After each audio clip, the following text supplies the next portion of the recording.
Buenas tardes, hermanos. Bendiciones para todos ustedes. Amén. Estaba muy preocupado por este micrófono que no entraba. Le decía al hermano Mike, parece que no tengo oreja. Pero bueno, finalmente. Ya no alcancé a escuchar qué dijo el hermano Gonzalo, pero creo que dijo que éramos amigos. Y en efecto, yo también considero al hermano Gonzalo un amigo en lo personal. Yo sé que todos en el ministerio tenemos muchos hermanos en Cristo, pero de repente tenemos aquel hermano también con el que compartimos no solamente la misma fe, el mismo ministerio, sino que compartimos nuestras cargas, nuestras luchas, nuestros pesares, nuestros problemas. Y sabemos que aquel hermano estará allí con nosotros, no solamente para escucharnos, para orar, sino también para apoyarnos incondicionalmente. Es un privilegio, hermanos, estar parado en este estrado y le quiero agradecer primeramente a Dios por esta bendición. Quiero agradecer también a los hermanos organizadores de esta reunión por considerarme, por tenerme por digno de esta oportunidad para contribuir en la edificación del pueblo de Dios. Deseo que Dios bendiga la vida de cada uno de ustedes, que Dios bendiga sus familias y que Dios bendiga el ministerio que Él les ha encomendado. Sin más, vamos a pasar de lleno a la plática de esta noche, porque creo que después de esto sigue la cena, y especialmente para aquellos que cenan a las 6 de la tarde, ya están con hambre quizás. Amén. Yo ceno como a las 10 de la noche, 12 serían 11 de la noche de aquí, así que yo estaría perfecto para hablar de aquí las siguientes 2-3 horas. Pero el tema que he designado para esta reunión es embajadores en nombre de Jesús. Les invito a que vayamos directamente al texto de la Biblia, y el texto de la Biblia es un texto que quizás no solamente leeré yo en esta tarde, yo estoy seguro que algunos de los demás compañeros ministros también leerán el mismo texto. Voy a leerlo, pero quiero por favor invitarlos a que lo leamos juntos, especialmente la parte que está en negrita y subrayada. ¿Estamos de acuerdo? Ok, otra vez voy a repetir eso. Voy a leer este texto, pero quiero invitarlos a que lean conmigo la parte que está en negrita y subrayada, ¿de acuerdo? Ok. Todo esto proviene de Dios, quien por medio de Cristo nos reconcilió consigo mismo y nos dio el ministerio de la reconciliación. A ver si me siguieron por ahí. Bueno, vamos al versículo 19, lo sigo leyendo. Esto es que en Cristo Dios estaba reconciliando al mundo consigo mismo, no tomándole en cuenta sus pecados y encargándonos a nosotros el mensaje de la reconciliación. Así que no somos embajadores de Cristo. Como si Dios los exhortara a ustedes por medio de nosotros. En nombre de Cristo, le rogamos que se reconcilien con Dios. Hace unos 100 años, quizás un poquito más de 100 años, vivió en la ciudad de Denver y luego en otras ciudades de Colorado este hombre, Elijah Taylor Casey. Este hombre contribuyó a la himnología cristiana en ese país. Algunos de sus himnos fueron traducidos posteriormente al español. Este pastor bautista componía la letra de los cantos y su esposa le ponía la música. Él compuso este himno que aprendí hace muchos años en Honduras. El canto es sobre los negocios del rey. Y la letra de una de las estrofas dice: soy peregrino aquí, mi hogar lejano está, en la mansión de luz, eterna paz y amor. Embajador yo soy del reino celestial en los negocios de mi rey. En esta noche yo estoy convencido al 100% que tengo el gran privilegio de estarle hablando a una noble audiencia. estoy hablándole al grupo de embajadores del reino de Dios en este país. Amén. ¿Estamos de acuerdo? Amén. Y si es un privilegio para mí por eso, no estoy hablando simplemente a un grupo de personas. Todos los domingos tengo un ministerio que Dios me ha dado. Me levanto y hablo al pueblo de Dios. Pero en esta noche, yo no solamente le estoy hablando al pueblo de Dios, yo le estoy hablando a aquellos que fueron llamados por el Señor mismo para embarcarse en los negocios del reino. Y por eso usted y yo, como el apóstol Pablo dice, somos embajadores de Dios.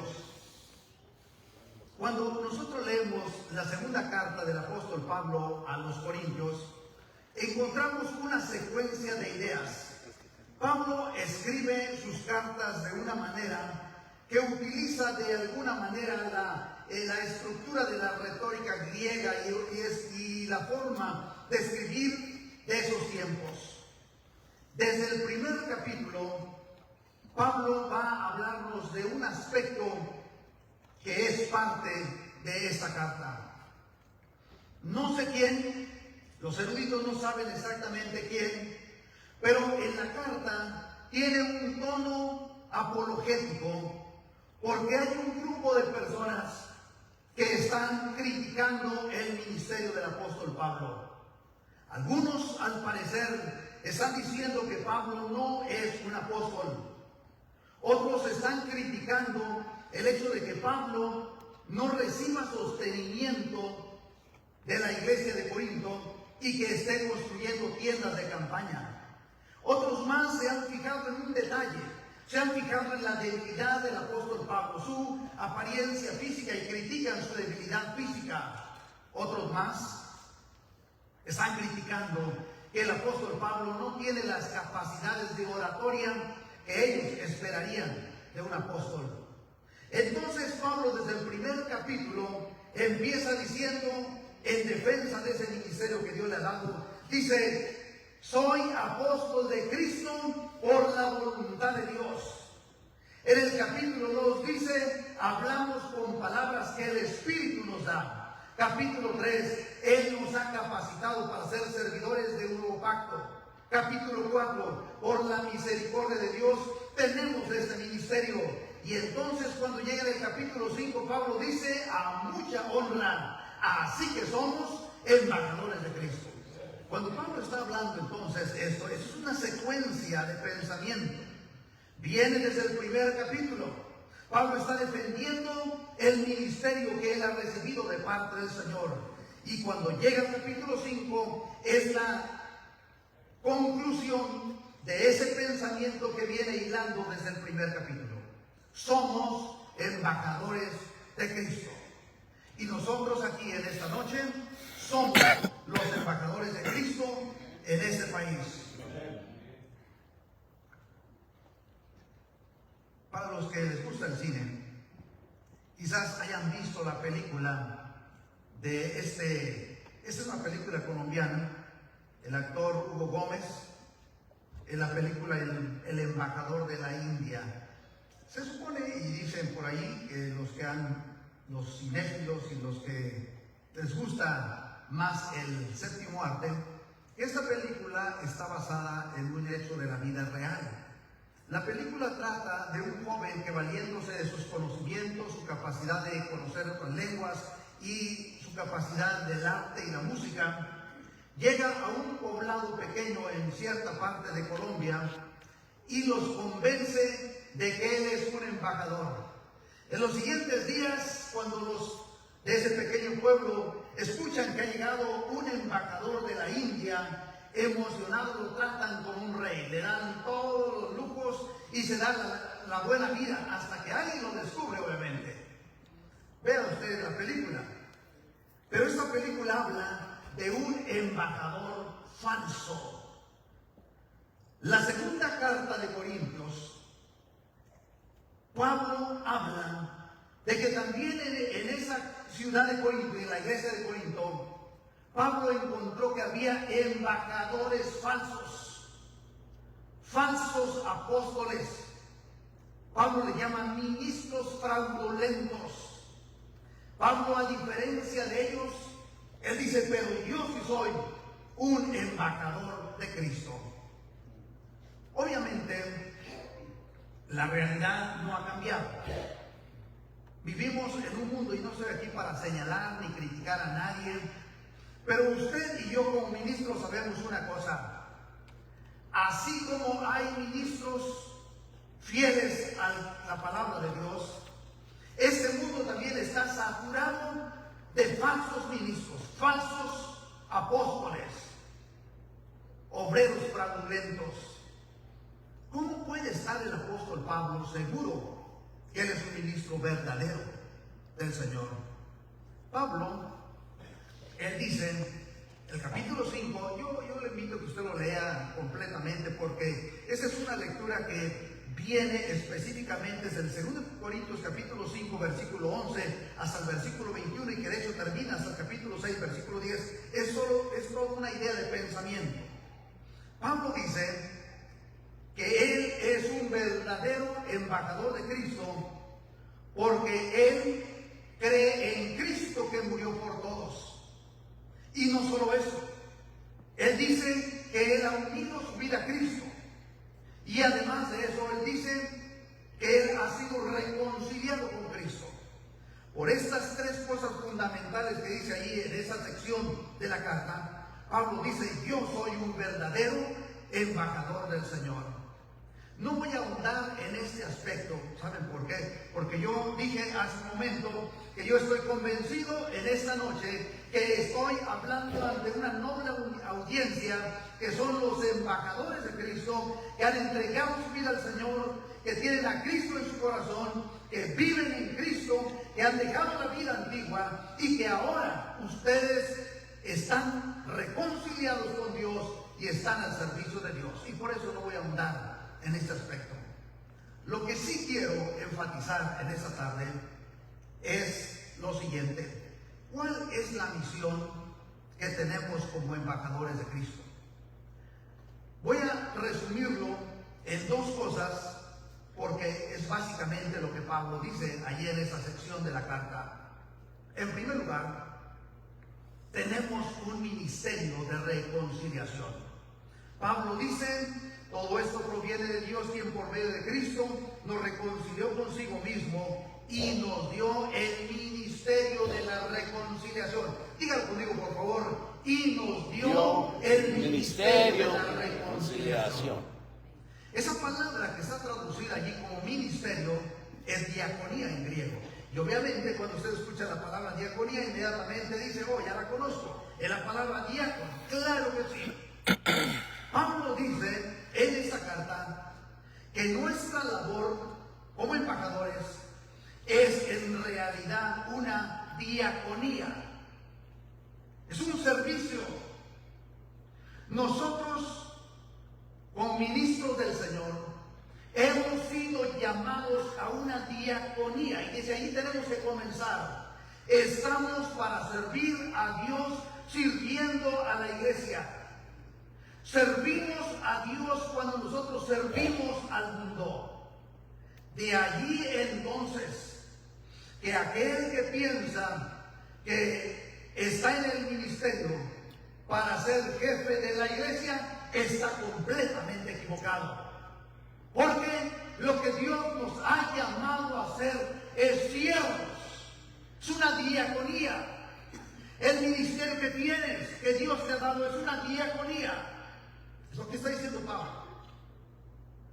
Ahora, toda aquella persona que entra a este ministerio pensando que ese ministerio es cualquier profesión, como cualquier profesión de este mundo, está equivocado y se va a decepcionar. Si alguien entra a este ministerio pensando que de este ministerio va a tener una vida económica buena, estable, pues también se va a decepcionar. Porque tal parece que las palabras que el apóstol Pedro le dijo al paralítico aquel en la puerta, la hermosa, no tengo oro ni plata, parece que es una profecía para el ministerio. Entonces se va a decepcionar. Este ministerio, dice el apóstol Pablo, está enfocado, de diaconía, está enfocado a una misión. Es una diaconía de reconciliación. Y esta palabra a mí me impactó. ¿Saben por qué? Porque Dios a nosotros nos ha llamado para ser agentes promotores de armonía y de paz en este mundo y en el pueblo de Dios. De ahí que aquel ministro del Señor, que en lugar de tener un ministerio de reconciliación, tiene un ministerio de recriminación, no ha entendido a qué lo llamó el Señor. Ministro que utiliza su capacidad para vivir peleando con sus compañeros embajadores del reino, no ha entendido que fue llamado a un ministerio de reconciliación. Dios nos ha puesto en la iglesia y a su servicio para servir como agentes de reconciliación entre Dios y los hombres, entre la misma hermandad, entre las familias. ¿Y saben qué, hermanos? Ya vivimos en un mundo totalmente quebrantado por odio. Vivimos en un mundo quebrantado y dividido por racismos. Vivimos en un mundo quebrantado y dividido por muchas otras cuestiones de odio. Y lo menos a lo que hemos sido llamados, dice Pablo, es a seguir sembrando discordia en el pueblo de Dios. Por eso esta palabra está muy bonita, me gusta, porque dice que nuestra diaconía, nuestro servicio para Dios, está enfocado y debe estar enfocado en sembrar, promover la reconciliación en todos los niveles. Además de eso, Pablo habla de que nuestra segunda labor es una labor de predicar la palabra de reconciliación. Dice el apóstol Pablo que el Señor nos encargó a nosotros el mensaje de la reconciliación. Así que, por una parte, tenemos la diaconía de la reconciliación y en segundo lugar tenemos el logos de la reconciliación. Son dos palabras que Pablo utiliza y las repite allí de una manera estructurada, porque en esencia ese es nuestra labor, esa es nuestra misión como embajadores.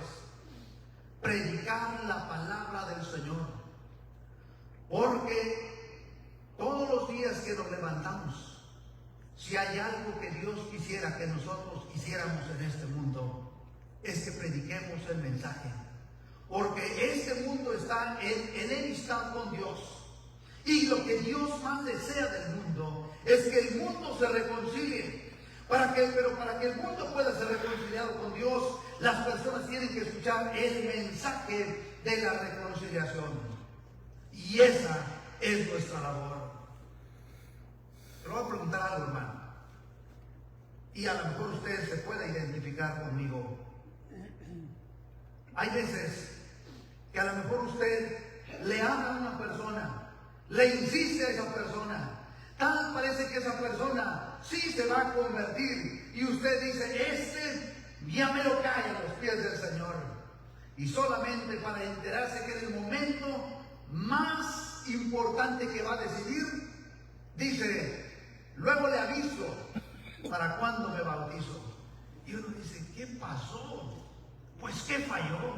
Si yo le hablé, yo le expliqué. Bueno, nuestra labor, hermanos, independientemente de quién escuche y quién no escuche, de quién crea y quién no crea, quién se convierte y quién no se convierta, o que tanto tarde en convertirse la persona, nuestra labor es, tenemos el mensaje de la reconciliación y tenemos que compartirlo. Pero no solamente es en relación a los que no son cristianos, porque no sé si ustedes están notando esto, hermano. Ese párrafo que acabamos de leer, Pablo dice, en nombre de Cristo le rogamos que se reconcilien con Dios. Yo me pregunté, ¿a quién le dice Pablo esas palabras? ¿Que acaso el mensaje de la reconciliación no es para las personas que no se han convertido? Sin embargo, Pablo se las dice a los hermanos ya convertidos. ¿Sabe qué está pasando? La iglesia de Corinto era una iglesia de hermanos que ya habían creído, se habían arrepentido, se habían bautizado, pero no habían cambiado. Seguían todavía inmaduros. Y entonces Pablo, otra vez con esa misión del Señor, les dice: en el nombre de Cristo, hermanos, les ruego que se reconcilien con Dios. Hay veces que nosotros, como predicadores de la palabra de Dios, podemos sentirnos frustrados. Ya le enseñé a la iglesia, ya le prediqué a la iglesia, ya le hablé de una manera, ya le hablé de otra manera. Ahora sí les aventé un mensaje, a ver si les cala. Y usted ve, los hermanos siguen como si nada hubiera pasado. Y uno puede sentirse frustrado. ¿Qué me está faltando? Se me hace que voy a preparar mejor mis sermones. Y a lo mejor usted le dedica más tiempo, más estudio, más ganas, y hasta se desgalilla gritándoles. Y los hermanos, como si nada. Y es ahí donde los ministros del Señor podemos sentirnos defraudados, desanimados y decir: hermano, pues yo no sé qué decirles, ya ni sé ni qué decirle a esta congregación. Y Pablo dice: ¿sabes qué tienes que hacer? Vuelve a levantarte, hermano. Eres un embajador del Señor y vuelve a decirles: en el nombre de Cristo te invito a la reconciliación. ¿Cuántas veces tenemos que seguirle predicando a la misma audiencia y darle el mismo mensaje las veces que sean necesarias? Y tenemos que volver a decirles: te invito a la reconciliación. La historia de Susana me impresionó. Susana Wesley, la mamá de John Wesley, Carlos Wesley, el compositor de muchos cantos cristianos, fue una mamá de 19 hijos. En aquellos tiempos, cuando tenían familias numerosas, 19 hijos. Se murieron 9, le quedaron 10. A los 10 les enseñó la Biblia. Tenía su propio instituto bíblico en la casa y tenía su propia escuelita en la casa. Les enseñó de Dios. Y un día su esposo le estaba mirando enseñarles la palabra de Dios a sus niños. Y su esposo contó 20 veces, hasta 20 veces, le repetía las mismas cosas para que sus hijos aprendieran. Se acercó a ella y le dijo: ¿qué capacidad? ¿Por qué repites tanto la enseñanza? Y ella dijo: porque yo temo que si no repito lo suficiente, ellos no van a aprender. Su historia me inspiró a mí. Me inspiró a mí porque esa es la tenacidad que nosotros debemos de tener como siervos de Dios, sirviendo a la iglesia. Ya te cansaste de hablar de la congregación. Ya no sabes ni qué decirle, ni cómo decirle las cosas. Levántate otra vez en el nombre del Señor, porque tú eres un embajador de Cristo, y vuelve a decir las veces que sean necesarias: en nombre de Cristo te ruego y te invito que te reconcilies con Dios. Entonces, hermanos, miren nomás, dos cosas: disposición a servir, corazón de siervo, e insistencia en la predicación. Es lo que un siervo embajador del Señor necesita. No cabe duda que el trabajo de predicador es bien fácil. Solo son dos cosas. Amén. Amén. Si el trabajo de predicador fuera fácil, todos lo harían. ¿En serio? Hace falta estar ahí para darse cuenta que no es tan fácil como se piensa o como alguien pudiera pensar. Pablo, como embajador de Cristo, es el claro ejemplo de que el ministerio no es fácil. Capítulo 1, versículo 4, Pablo comienza con una palabra que se repetirá a lo largo de su libro y usando otros sinónimos transmitirá la misma idea. Flipsis, aflicción. El ministerio del embajador de Cristo está marcado por la aflicción. No está tan fácil. Mientras que los embajadores de este mundo que representan un gobierno terrenal, quizás pasan en celebraciones y fiestas sociales y viajes, el ministerio del embajador de Cristo está marcado por la palabra flipsis, aflicción. Y escuche usted a Pablo: nos vemos atribulados en todo, pero no abatidos, perplejos, pero no desesperados, perseguidos, pero no abandonados, derribados, pero no destruidos, en sufrimientos, privaciones, angustias, azotes, cárceles, tumultos, trabajos pesados, desvelos y hambre. Si usted ya tiene hambre en esta noche, no se preocupe, ahorita ya va a llegar la cena. Amén. Pero Pablo narra en el capítulo 11 que a él le tocó estar en aquellas situaciones donde él se quedó sin comer. ¿Se acuerda cuando él estuvo en Filipos en el seco y no había familiares y amigos que le llevaran comida? Quizás los presos de aquel tiempo no tenían esa clase de lujos que ahora tienen. Hasta la última cena, el día previo a su muerte, no había esos lujos. Y Pablo dice: esto me ha tocado a mí. Pero uno dice, bueno, eso que Pablo narra allí es bastante difícil. Creo que los predicadores del siglo XXI no sufren esto. Y en efecto hay cosas que no sufrimos. Pero recuerde que cuando Pablo está escribiendo esta carta, Pablo está siendo criticado severamente, agriamente, con el fin de destruir su ministerio. Mire que leí esto de que un hombre escribe en un muro de una iglesia metodista luisiana, dice los desafíos más grandes que enfrentan los pastores en el 2024, predicadores en el 2024. Y me parece curioso el top, el número 1, crítica y conflicto. Crítica y conflicto. Problemas familiares. Y usted, si ya tiene tiempo en el ministerio, quizás lo ha experimentado. La expectativa que todos tienen, que usted como predicador tenga una familia perfecta, que su esposa sea la primera dama de la iglesia perfecta y sus hijos sean los príncipes perfectos. Y eso inyecta un estrés tremendo sobre usted como ministro, sobre su familia, sobre sus hijos. Y aparte de eso, este es propio del ministerio. Y ahorita voy a dar un poquito de información sobre este punto número 3 del estrés. Sentimiento de soledad y aislamiento. Y solo realmente cuando tú has estado en el ministerio por un tiempo, miras a tu alrededor y dices: qué bonita congregación me ha puesto el Señor a servir, qué bonitos hermanos, qué bonita la hermana que hace quesadillas bien sabrosas y me invita a comer, qué amable el hermano que hizo una carne asada y me vendió un ribeye con él, está bonito. Pero cuando empiezas a ir más allá y preguntas: ¿quiénes de esos? ¿Con quiénes de esos realmente tienes la confianza para abrir tu corazón y decirle: ¿sabes qué, hermano?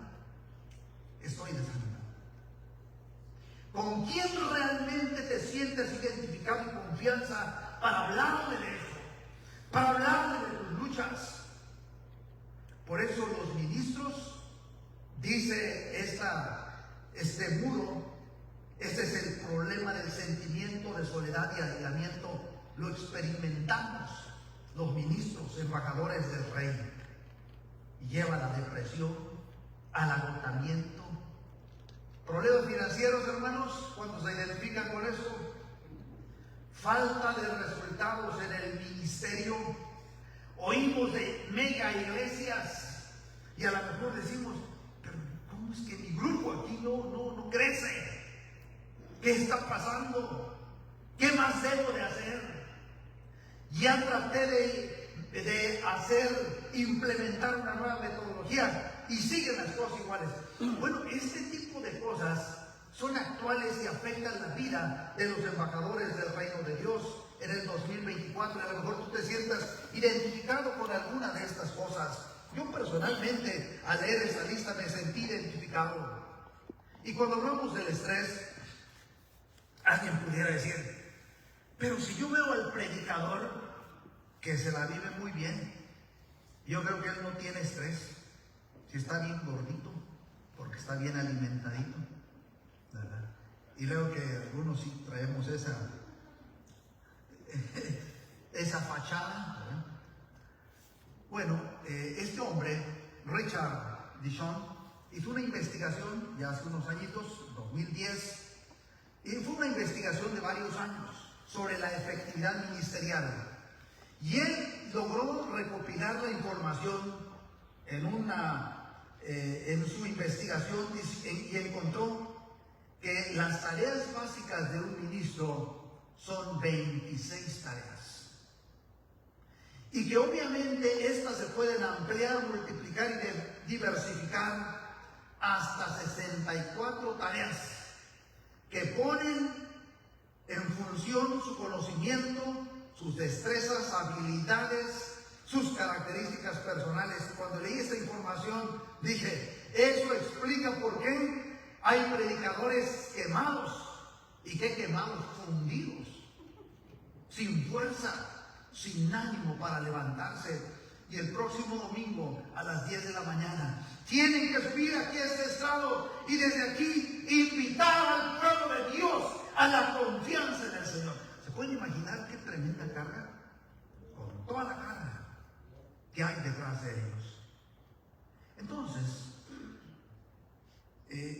me pregunté y le pregunté a Pablo, y podríamos preguntar a Pablo, ¿qué es lo que a ti te anima? ¿Qué te permite a ti, en medio de todo esto, volver a levantarte y seguir siendo el embajador de Cristo? En el texto, lo lee usted con calma, Pablo enumera 3 cosas. La primera de ellas, el temor reverencial a Dios.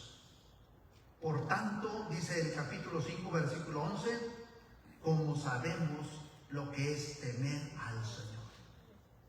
Es una frase muy breve, pero Pablo dice, sé lo que es temer al Señor. Se sabe de memoria 2 Corintios 5:10, que dice que vamos a comparecer ante el tribunal de Cristo y vamos a dar cuenta de nuestras acciones, ¿de acuerdo? Bajo ese contexto inmediato, Pablo dice, yo sé lo que es temer al Señor. Lo que Pablo está teniendo en mente es esto, puesto que un día el Señor va a juzgar al mundo y todos aquellos que no han conocido el Evangelio del Señor van a ser juzgados por el Señor. Eso le calaba a Pablo. Y decía, no, yo no puedo permitirme, no puedo darme el lujo de decir, ay, que se pierdan. Y entonces cuando el apóstol Pablo decía, ya le prediqué a esta comunidad, ya le prediqué a la otra comunidad. Y Pablo no siempre tuvo los resultados que nosotros quisiéramos tener de evangelización y de crecimiento. ¿Se acuerdan Atenas cuántos se convirtieron? Contaditos se convirtieron. Pero ¿qué le motivaba a Pablo a decir, voy a seguir en el siguiente poblado? Dice Pablo, sé lo que es temer al Señor. Y yo no quiero que esas personas en el día del juicio se pierdan. Pero Pablo no solo tiene eso en mente, Pablo tiene en mente también de que él, su trabajo como siervo del Señor, también va a ser juzgado por el Señor. Y su temor reverente al Señor lo levantaba la siguiente mañana y dice, soy embajador de Cristo y voy a seguir en el siguiente poblado hablando del Señor. Amén. Pero no solo eso. La segunda cosa que Pablo dice es, el amor de Cristo se ha apoderado de nosotros desde que comprendimos que uno murió por todos. Pablo dice, cuando yo comprendí que Cristo me amaba, comprender que Cristo murió en la cruz por mí, me da la fuerza para levantarme otra vez y seguir predicando. Cuando tú, hermano mío, sientas que quieres tirar la toalla, vuelve otra vez a mirar la cruz de Cristo. Yo sé que nosotros no tenemos crucifijos en nuestras casas, salvo que alguno ya lo tenga. No podemos mirar literalmente a una cruz, pero podemos mirar otra vez a la historia de los evangelios donde nos narra al Cristo crucificado. Cuando te sientas que tú ya no tienes fuerzas para seguir siendo un embajador del Señor, vuelve a leer la historia y vas a volver a encontrar la historia de aquel Cristo que no solo lleva la cruz en su espalda, sino que es clavado en la cruz. Y cuando lo vuelvas a ver clavado en la cruz, acuérdate que Él murió por ti. Y murió por ti porque te ama. Y te sigue amando. Y que eso te inspire a ti, sea una motivación para decir, porque Cristo me amó, yo voy a seguir fiel en este ministerio. Seguiré siendo el embajador del Señor en esta ciudad. No conozco las condiciones de donde prediques, no conozco la congregación donde prediques, pero acuérdate de esto, hermano. Cuando piensas y sientes que ya no quieres ser embajador, acuérdate que el Señor te ha puesto allí como embajador y que Él te amó, te sigue amando y que esto sea tu motivación. Amén. Y la tercera cosa que Pablo menciona en este párrafo de la Escritura, él dice, encargándonos a nosotros el mensaje de la reconciliación. En unos meses, ¿cuánto falta? Estamos en agosto, septiembre, noviembre, en 3 meses, vamos a, bueno, digo vamos porque incluyo a mi hermano Wilfredo Salvatierra aquí presente. Entre paréntesis, nos graduamos juntos y en 3 meses vamos a completar, con la ayuda del Señor, 30 años de estar en este ministerio. Y me acuerdo entonces, y todo este año he estado pensando en eso, y me acuerdo de cuando los hermanos vinieron y me dieron un papel que certificaba que había estudiado para el ministerio, y me acuerdo de la noche de la graduación, donde vino aquel hermano y oró por nosotros y el coro cantó. Y mientras recordaba esto, estaba viendo este párrafo, encargándonos a nosotros el mensaje de la reconciliación. Llegué a la conclusión que en esa noche no era el Instituto Baxter el que me estaba encargando este ministerio, era Cristo mismo. No es la universidad donde te graduaste, no es la escuela bíblica donde te graduaste, no es el predicador que se fue y te dejó aquí de encargado, es Cristo mismo el que te encargó este ministerio como embajador de Él. Hace 30 años también, les cuento otra historia. Hace 30 años conocí a una hermana. Es la historia de mi tocayo, porque se llama Rufino. Casi este nombre Rufino no es un nombre muy común. Pero este hermano se llamaba Rufino, ya partió en el Señor, se llamaba Rufino Torres. Y él era el predicador de la congregación donde mi esposa creció. Por cierto que cuando por primera vez mi esposa me vio y la impresioné, cuando le dije, hola, me llamo Rufino, se decepcionó. Porque dijo, igualito allá al predicador de mi pueblo. Pero bueno, hace 30 años conocí a este hermano. Y él ya tenía varios años sirviendo en la iglesia. Tenía siempre en su cinturón un rimero de llaves aquí. Y un día platicando con él, le dije, oiga hermano Rufino, ¿y usted cómo está aquí? ¿Cómo es que está aquí en esta congregación? Y él dijo, hace ya años, aquí estuvo un predicador. Y ese predicador me dio estas llaves y me dijo, aquí te encargo las llaves de la iglesia, para que vengas y abras y cierres este edificio y veles por la iglesia. Y dijo el hermano, y aquí estoy. Ya llevaba años haciendo eso. Esa iglesia se reunía domingo en la mañana, domingo en la tarde, miércoles, viernes, sábado, 5 veces. Y aquel hermano ya tenía años. Llueva, trueno, relampaguee, como dice la expresión, el hermano allí estaba. En la primavera del 2021, hace 3 años, lo conocí en el 1991, en el 2021 eran 30 años. Volví a ver al hermano Rufino Torres. Y me acuerdo que lo saludé con mucha efusividad y le dije, hermano Rufino, me da mucho gusto que usted sigue firme aquí. Todavía llevaba el rimero de llaves y dijo, porque aquí recibí este encargo y aquí sigo. Hermano mío, cuando tú fuiste llamado a este ministerio, el Señor te dio unas llaves. Y yo te invito, hermano, en el nombre de Jesucristo, que tú seas como Pablo, que tú seas como este hermano, que tú seas ese embajador que dices, recibí unas llaves del Señor y voy a cumplir con este encargo. La motivación de Pablo en medio de sus aflicciones para seguir siendo embajador de Cristo era, temo al Señor, pero más que temo, me doy cuenta que Él me ama de una manera intensa. Y además de eso, el Señor mismo me encargó que hiciera eso. Por eso explica que aquella ocasión, cuando dice que en Listra, después de aquel alboroto lo apedrearon. Y yo no puedo imaginar que lo agarraron a pedradas. Y de hecho dice que lo dejaron tirado en el suelo pensando que estaba muerto.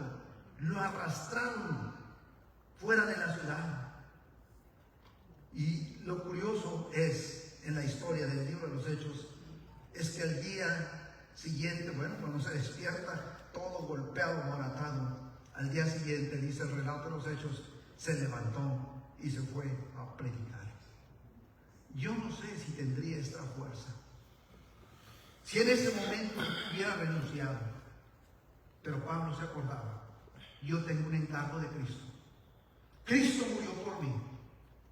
Viene un día de juicio y tengo que seguir cumpliendo esta misión. Que esto, hermano mío, te motive.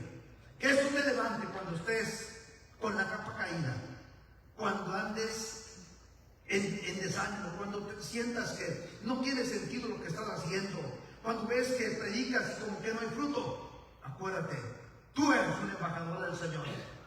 Cristo te ha llamado para ser su embajador en ese lugar, en esa ciudad, en esa congregación.